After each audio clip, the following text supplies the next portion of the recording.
Neferkare, 9th dynasty. Neferkare number 7 was the third pharaoh of the 9th dynasty of Egypt, of ancient Egypt, circa 2140 BC, during the first intermediate period, according to the Turin King list, where his name, Neferkare, is inscribed in the Register 4.20. Neferkare is not included on the Abydos King list or the Saqqara King list, nor can he and his existence of his reign be positively confirmed through archaeological finds. The prenomen Neferkare suggests that he considered himself a legitimate successor of Pepi II Neferkare of the 6th dynasty, much like the many namesake Memphite kings of the 8th dynasty.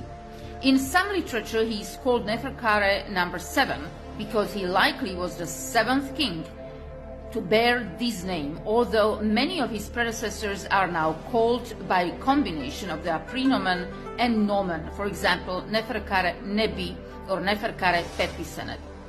This otherwise unattested ruler of Heraclepolis Magna has been controversially identified by various scholars with the king named Khaneferre, who is mentioned in obscure and isolated tomb inscription of Anktifi, the pro-Heracleopolid nomarch of Hierakonpolis and prince of El Mualla, about 30 kilometers south of Thebes.